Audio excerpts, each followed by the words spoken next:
ओम शांति। 28 जुलाई दीदी मनमोहिनी जी का पुण्य स्मृति दिवस। दीदी जी को पुण्य स्मृति दिवस पर हम सब भाई बहनों की ओर से सत सत नमन। दीदी की 30 ऐसी विशेष बातें जिन्होंने दीदी को बाबा की अति प्यारी अमूल्य रत्न बना दिया। दीदी मनमोहिनी जी का लौकिक नाम गोपी था। आप एक बहुत ही नामी ग्रामी धनाढ्य परिवार से थी। यज्ञ की स्थापना के समय किसी की परवाह किए बिना अनेक बंधनों को तोड़ते हुए आप अपनी लौकिक मां क्वीन मदर और लौकिक बहन सील के साथ छाटकू रूप से समर्पित हो गई। आप में अनेकानेक विशेषताएं थी। आपका बाबा से अटूट प्यार था। हर पल हर बोल में बाबा बाबा ही निकलता था। आप दिल वाला की सच्ची दिलरुबा थी। दीदी को अव्यक्त नाम मिला मनमोहिनी। दीदी के सानिध्य में जो भी आता था दीदी उसका मन ऐसा मोह लेती थी जो वह बाबा का बन जाता था। विभाजन के बाद सन 1952 से भारतवर्ष में जब ईश्वरीय सेवाएं प्रारंभ हुई तब आप पहले पहले दिल्ली, इलाहाबाद आदि स्थानों पर त्याग तपस्या के आधार पर कई सेवा केंद्र खोलने की निमित्त बनी और मातेश्वरी जगदम्बा के अव्यक्त होने के पश्चात 1965 से आप फिर से बाप दादा के साथ मधुबन में रहकर यज्ञ की इंटरनल कारोबार को पूरे प्रशासन को संभालने के निमित्त बनी।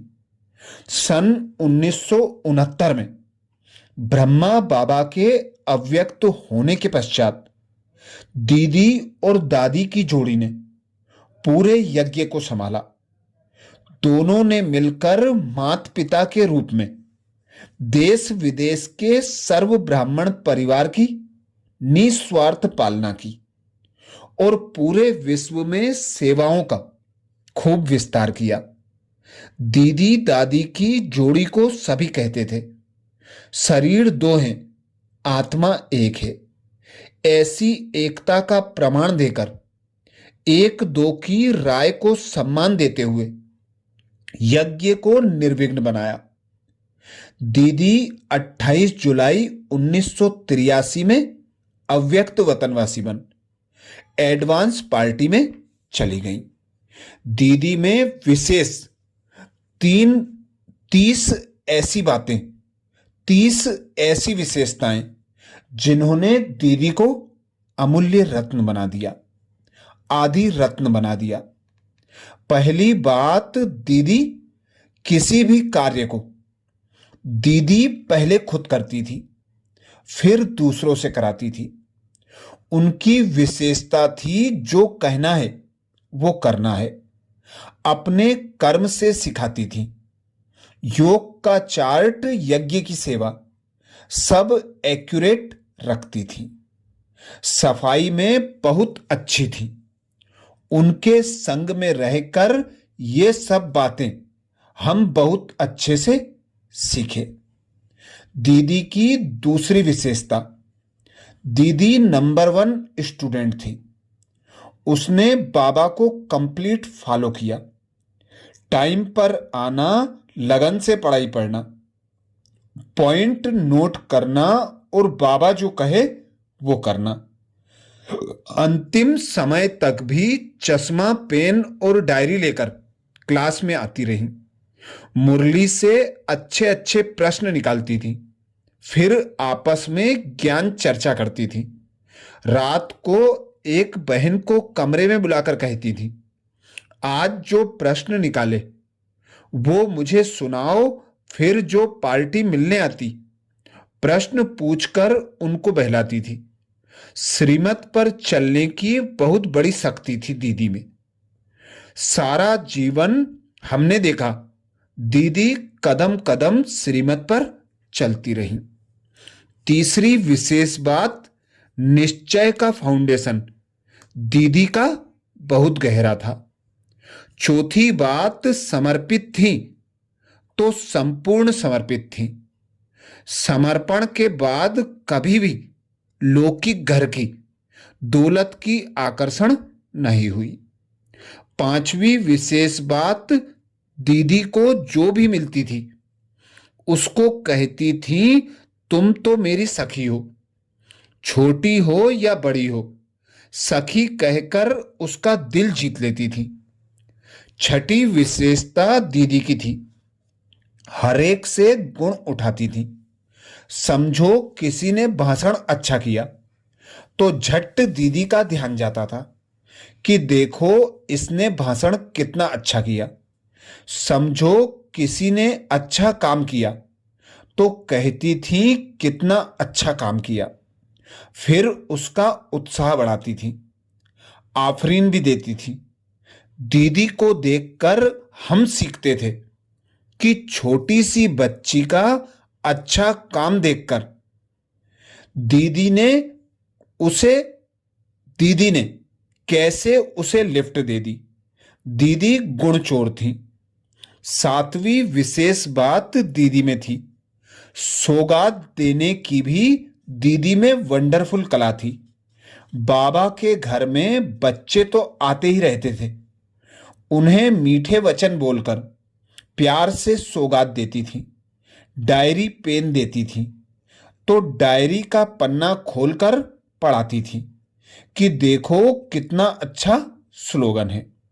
फिर पूछती थी कि स्लोगन से क्या प्रेरणा मिली। ज्ञान देकर ज्ञान युक्त सौगात देती थी। आठवीं विशेष बात दीदी में थी, अगर कभी किसी कारण से छोटी मोटी भूल हो जाए तो छोटे के सामने भी अपनी भूल मानने में हिचकती नहीं थी। जैसे दीदी कहती थी, मैंने यह बात इस भाव से कही, अगर आपको फील हुई हो तो भूल जाना। नवी विशेष बात दीदी की थी। दीदी की नवी विशेषता, दीदी सच्ची मस्तानी गोपिका थी। बाबा से इतना अटूट स्नेह था जो नजरों में एक ही बाबा बसता था। दीदी के दिल में एक बाबा के सिवाय कोई भी नहीं समाया। बाबा के प्यार में कभी डांस करती तो कभी सेमी ट्रांस में जाकर लवलीन अर्थात मगन हो जाती। 10वीं विशेषता दीदी की थी, दीदी सच्ची पतिव्रता, सतीव्रता, पिताव्रता थी। सदा तुम्ही संग खाऊं, तुम्ही संग बैठूं, तुम्ही से रास रचाऊं, ऐसी एक व्रता होकर सदा एक के ही गुण गाते आज्ञाकारी, वफादार, ऑनेस्ट बनकर रही। कभी किसी वस्तु व्यक्ति की तरफ आकर्षित नहीं हुई। 11वीं विशेष बात दीदी में थी, दीदी ने कभी बड़ी स्टेज पर जाकर प्रवचन नहीं दिए, लेकिन एक एक को जिगरी पालना देकर स्नेह की भाषणा दी। सभी का प्यार एक बाबा से जुड़ाया। हर एक को इतना निस्वार्थ प्यार दिया जो और किसी में उसकी बुद्धि ना जाए। 12वीं विशेष बात, दीदी की बुद्धि इतनी स्वच्छ और स्पष्ट थी, जो सामने कैसी भी आत्मा आए उसे फौरन परख लेती और उसकी हर आवश्यकता को पूरा कर उसे बाबा का बना देती। दीदी के बात करने का ढंग ऐसा था जो बड़े बड़े वीआईपी भी दीदी से मिलने के बाद रेगुलर स्टूडेंट बन जाते थे। 13वीं विशेषता दीदी में थी, दीदी की दृष्टि में रूहानी जादू था। जो भी दृष्टि लेते उन्हें बैकुंठ की दुनिया का साक्षात्कार हो जाता।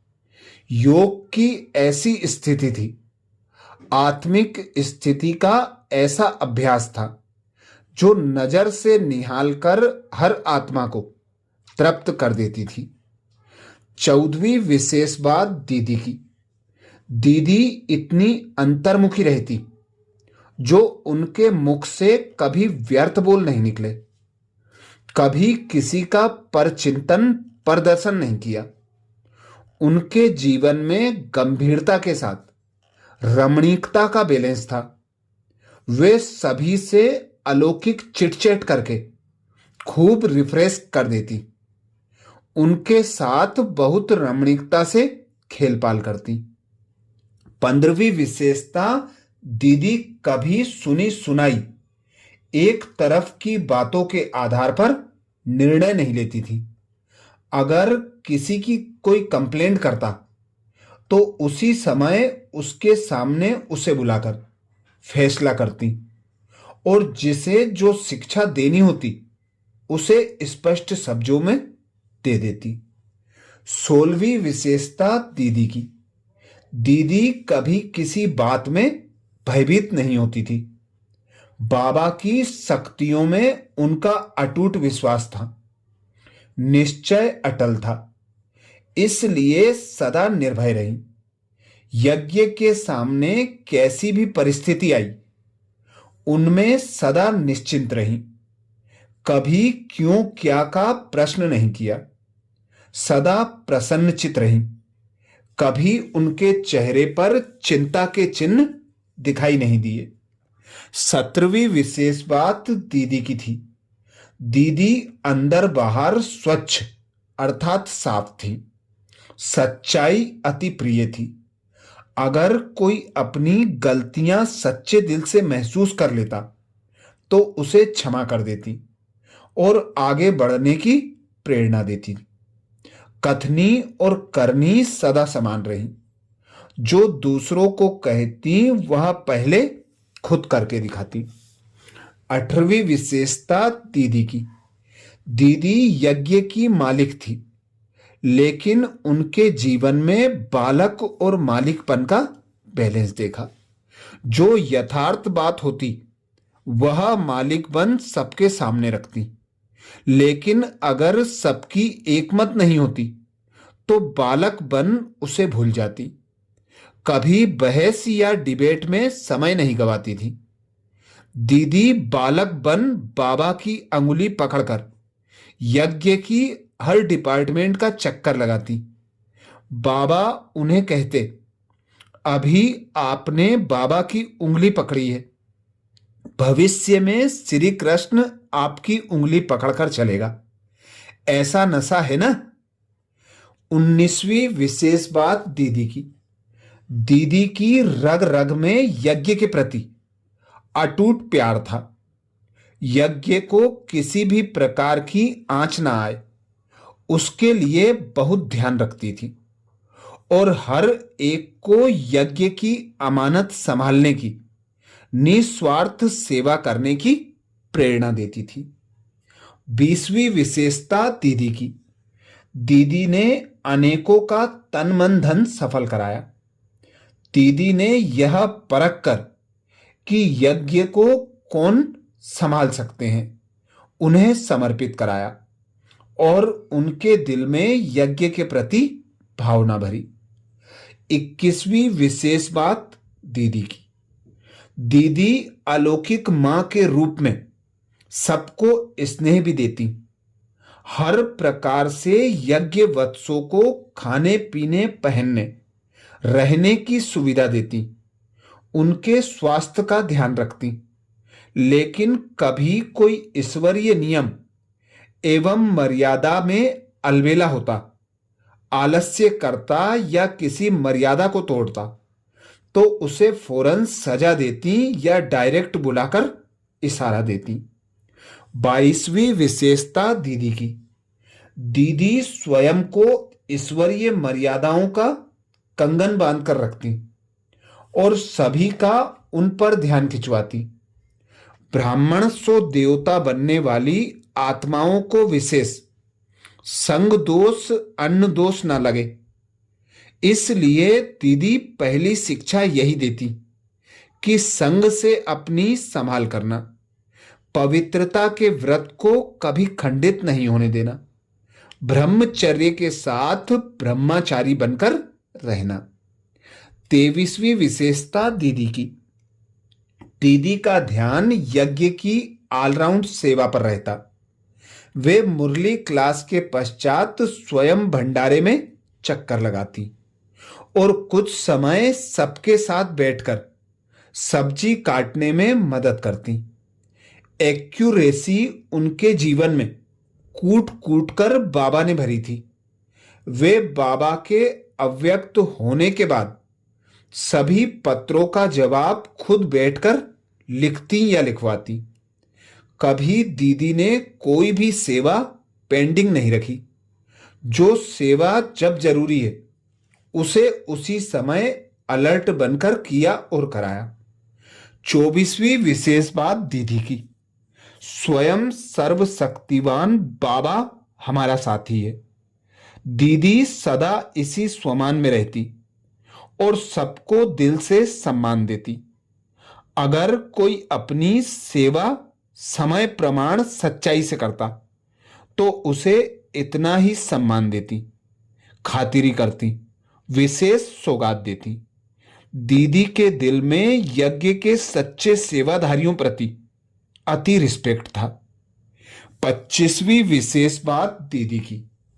दीदी स्वयं योग के गहरे अनुभवों में सदा रहती और अमृत वेले विशेष खुद सबको संगठित रूप में योग की ड्रिल कराती। साथ साथ कर्म करते कैसे योग में रहना है उस पर भी ध्यान खिंचवाती। अव्यक्त रूप से यज्ञ का कारोबार निर्विघ्न रूप से चलाने के लिए दीदी बीच बीच में विशेष मौन व अव्यक्त भाषा द्वारा साइलेंस की शक्ति बढ़ाने की प्रेरणा देती। दीदी कभी तेरे मेरे की हदों में नहीं आई। यह जोन अथवा यह एरिया इसकी है या उसकी है, इस प्रकार की भाषा दीदी के मुख से कभी नहीं सुनी। वे सदा बेहद में रही। बेहद की सोच व समझ से सबकी पालना की। मैं और मेरेपन की भाषा से मुक्त रही। 27वीं विशेष बात दीदी की। यज्ञ की अनेक जवाबदारियों को संभालते हुए करावनहार बाबा है वही करता कराता है, इसी निश्चय से स्वयं को निमित्त बनाए दीदी सदा निर्माण होकर रही। दीदी के बोल में कभी अभिमान का अंश भी नहीं दिखाई दिया। 28वीं विशेष बात दीदी की। दीदी आने वाले मेहमानों की भरपूर खातिरी करती। कभी कभी ऐसे सुहेज रचाती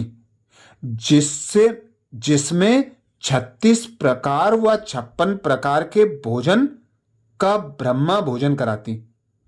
एक बार तो दीदी ने 108 प्रकार का भोग बनवाया और सभी के साथ मिलकर खाया और खिलाया, लेकिन साथ साथ अनासक्त वृत्ति पर भी ध्यान खिंचवाया।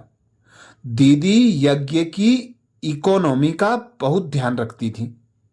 दीदी कहती, गरीब गरीब बच्चे, भोली भोली माताएं अपनी मेहनत की कमाई यज्ञ में भेजती हैं, इसलिए कोई भी व्यर्थ नहीं करना है। अपने प्रति कम से कम खर्च हो, इस बात पर ध्यान रखना है। साधन सुविधाएं सब सेवा के लिए हैं, अपने प्रति नहीं। 29वीं विशेष बात दीदी की। कभी कोई यज्ञ की व बड़ों की इंसल्ट करता, कोई उल्टा सुल्टा बोलता, तो भी दीदी कहती, बाबा ने सब पर उपकार किया है, इसका दोष नहीं है, इसलिए कभी भी बदला लेने का ख्याल नहीं रखना। दूसरे को बदलने के बजाय खुद को बदल लो, इसमें ही भलाई है। 30वीं विशेष बात दीदी की। दीदी अव्यक्त होने के कुछ महीने पहले से ही हर कारोबार से उपराम होती गईं। कभी कोई बात दीदी को सुनाते तो दीदी कहती, छोड़ो इन सब बातों को, अब तो घर चलना है। दीदी के इस वाक्य के आधार पर ही एक गीत बना, अब घर चलना है। इसी एक स्मृति से दीदी साक्षी दृष्टा बनती गई, कार्य व्यवहार से भी उपराम होते 28 जुलाई 1983 में इस भौतिक देह से अलग हो अव्यक्त वतनवासी बन बेहद की सेवा में चली गई। तो ऐसी विशेषताओं से भरी, सबके मन को मोह लेने वाली दीदी मनमोहिनी जी, दीदी को एक बार पुनः हम सब भाई बहनों की ओर से सत सत नमन। दीदी की और विशेषताएं और दीदी के साथ के अनुभव सुनने के लिए बाबा के चैनल को सब्सक्राइब करें और वीडियो को ज़्यादा से ज़्यादा भाई बहनों तक शेयर करने की सेवा जरूर करें। ओम शांति।